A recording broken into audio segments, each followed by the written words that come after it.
Next up is Richard Broadbridge from 4D Views. Oh, it's... You don't need the dongle. Okay.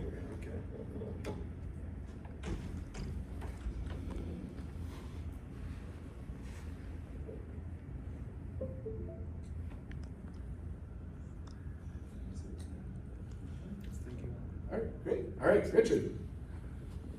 Bonjour and good morning to everyone. My name is John from 40 Views. I'm going to show you something that is completely different and has nothing to do with the previous presentation. We're going to step sideways into the world of art. At 40 Views, we are doing interesting things that if people like you or your peers use them to tell stories, mostly about humans and life on this planet, in this universe, if you or your peers use them, then our interesting things will have actual value. I'm going to talk to you about using volumetric video to represent humans in art and artistic projects. So, we have been living with a dream for longer than I can remember of building rich, imaginative worlds, and yet for years and decades, these worlds have not contained people that we might actually care about. For those of you who are film buffs, I'm far more interested in Wade than I am in Parzival. I'm more interested in Trinity than in Neytiri. 40 Views is a tech provider located in France. We build turnkey volumetric capture solutions for our clients, and we do some service work ourselves, most with those who choose to trek down to see us in our mountain hideaway in the French Alps. So I brought here a little sample, a couple videos from some art projects that will show how teams and projects are bringing humans into art environments and everything that humans stand for and that they do. The first project is called Colored, or Noir in French. It is a French-Taiwanese production that won the Cannes XR Award in 2024. It was produced by Novaya and Flash Forward Entertainment, and is a story, essentially, of the story of Rosa Parks, but he's a different person, and a story that got less fame than the story of Rosa Parks. And there is no sound. On purpose? Yes. Oh. Would you like to do this? It is plugged in. The author is telling us that now, as you step into this experience, you are now able to live and breathe and imagine life as a black person in the American South in the 1950s. The experience involves 10 people wearing HoloLens technology, and they live through a 30-minute retelling of the story of Claudette Colvin. People are free to move around in a space that's probably as large as, say, 2 of these rooms, with some partial furniture and a lot of additional furniture and scenic elements added through the HoloLens. There's the bus, which our character is going to be arrested for not giving her seat to a white person. As you're able to move around, people are able to sit on the bus. Some choose to sit next to or sit in the spot of Miss Colvin. Everyone sees each other, and through this, they're able to experience this half-an-hour piece collectively.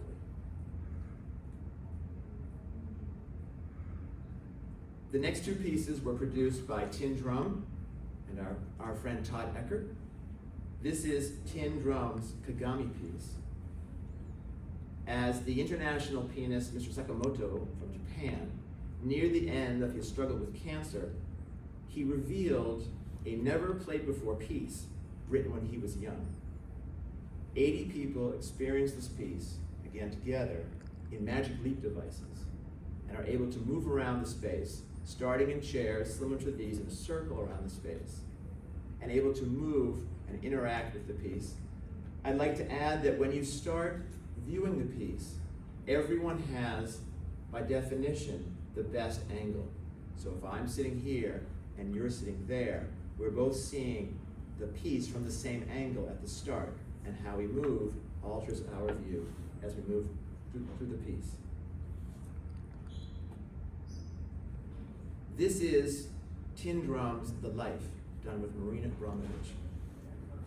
Marina said in an interview about this piece, "I believe that art of the future is art without objects. It is just pure transmission of energy between the viewer and the artist. To me, mixed reality is this answer." For Todd, producing this piece, he felt, and I quote, "The first thing we had to figure out was you had to feel you were in the room with Marina." To which Marina replied as a defining constraint for the project, "I really want the viewer to be with me in the space, here and now."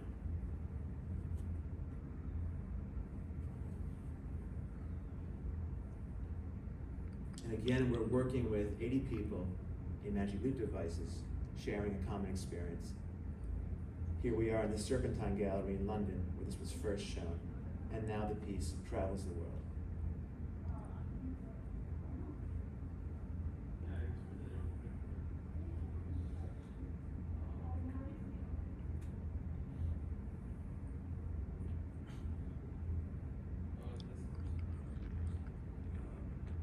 The next piece is called The Imaginary Friend, created by Staya Halema in the Netherlands.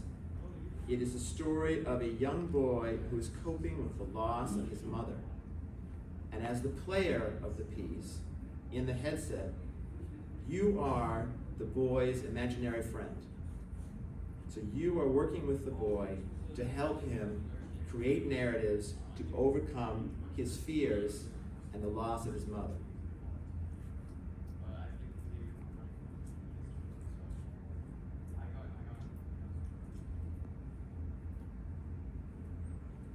Now we're going to jump around the world to Indonesia. Indonesia has many thousands of islands and more than 10,000 unique tribes. And many of these oral traditions and cultures are slowly being lost. The Indonesian government's project is to capture recordings of these cultures, specifically in what concerns our work, their dances, their martial arts, and their telling of oral histories, and to create a national library of these tribal cultures and customs that can be used in the education system to keep alive and to preserve and promote the richness of the tribal tapestry of culture within the Indonesian nation. So this will be passed on to future generations as they move forward by integrating into the educational system in Indonesia. So these are a few different kinds of examples of using this technology to bring humans into our virtual worlds and help them fulfill some of the dreams we hope they will give to us. People have asked us what is coming, what is new, and what are we working on. As always, it is a combination of image quality and the deliverability of those images and sequences that define how engaging these stories are and how closely we can connect with the artists or performers or the citizens in Indonesia who are participating in the experience. So we are working on new rendering techniques, of course, as are many, that give us finer control of detail, things like transparencies. Here's an example of one of the Indonesian data sets. And now we have more subtlety in the performance, where the movement of the fabric is a significant story element. We're also able now to work with more complex props. These are heart surgeons in France, and thanks to finer detail, we're able to show tool position, tool angles, so we're less in art, but more in training for that example. And now we're back to artists. The fuzzy, complex hair is something which many artists feel they cannot give up. It's part of their presence, part of who they are. So these tools allow us to capture these things and present them more accurately. Finally, we are preparing some new learning materials, different than Python libraries perhaps. This is a lesson set that is coming shortly to the internet, and we're going to be providing data sets and tools and guides as to how to work with volumetric video. The first lesson in this series will focus on color changing, slow motion effects for increasing drama or for training purposes, and how to morph pieces seamlessly from one to another. So those are not quite online yet. If any of you are interested, feel free to contact me either here or after the session, and we'll get you in our first group to give us some feedback on that. For those of you who are going to take a break from the fascinating image we saw before of airplane turbulence, which was quite interesting, because I'll be on a plane in a few hours myself. In our world, there is some data, some tools, and some guides available at that address, and you can reach me directly or through our website if you have questions or want to try something else, sort something out. Thank you.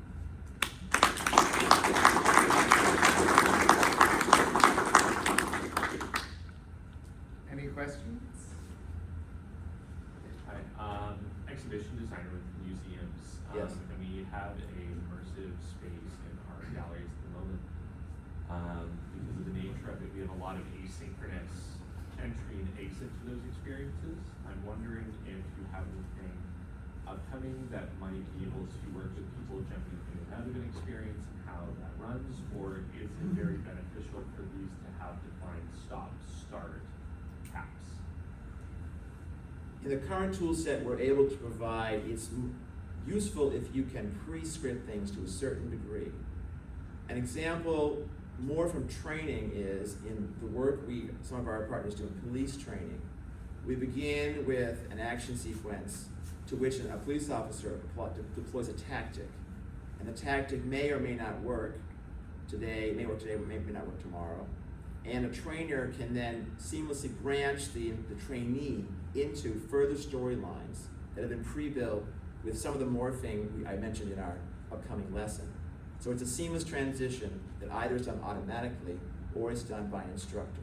So in that example, a police officer says, calm down, let's stop screaming.